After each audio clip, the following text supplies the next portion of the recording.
Hi, sisters. I'm going to try to make this quick because I already tried making a video a couple times and it keeps not working.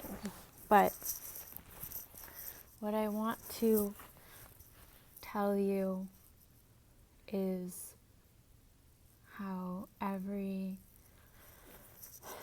single part of you, even the parts that you're ashamed of, the parts that you think you have to fix, are here to be your medicine and to be medicine for the people around you, and to just love into all of those parts, even where you feel shame or you feel guilt, just to keep holding the faith that everything, every single tiny part of you is here as a tool for yourself and for everyone around you. And you don't even have to understand why. You can just trust in the truth of your being. And today I was feeling into this thing I do where I tend to get really close to, I have like a few close relationships, and I've noticed my pattern in those relationships is I give them my full attention and my full compassion, and I like open up to them with all my senses, like a sea anemone with all the tendrils out. And then I also need to have, I kind of like get to this threshold where I get really overstimulated and I have to separate myself, and I just need my hermit cave.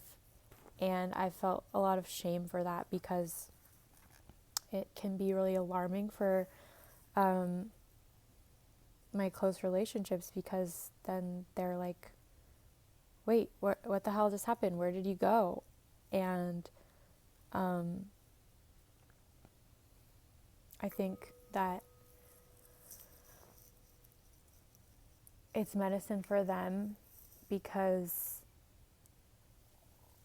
it forces them to kind of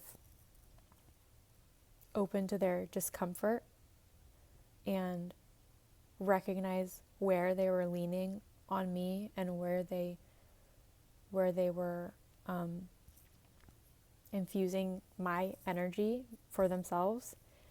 And what made me realize that today was I was thinking about my ancestry, and I'm from Finland. My family's from Finland, and there are so many Finnish stories about people and animals that appear and then turn to stone. And it's like it's a nature trick. It's trickery. It's like the coyote medicine of the world playing a joke on you, where it shows you a glimpse of something and then it's gone, and you have to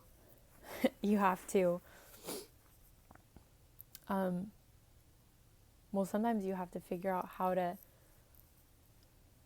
just contain it on your own without that image in front of you. And or it makes you question what's real and what's magic and what's imaginary. And so today I realized that my need to turn to stone is actually, it's beautiful and it's traditional. And I just love that. I love that the Finnish medicine is so much about grief. There's like beautiful, beautiful traditions of laments especially women singing laments. And the culture is like very much about water and stone, and that's who I am. And sometimes we're fully embodying something and we don't have words for it yet. We don't understand why, but we can have faith that it is perfect, it has purpose, and to just trust.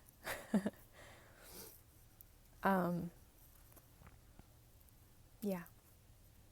And coffee too. Coffee is traditional. My grandmother is drinking her coffee all day, and her mother, who I never met, always had coffee brewing on the stove. And I have shamed myself so much for drinking coffee because I don't know, I feel like I'm not supposed to, but I also love it so much, and I just love that it's an ancestral vice, but it's not a vice. It's a medicine. So I love you all, and thank you for your wounds. Thank you for your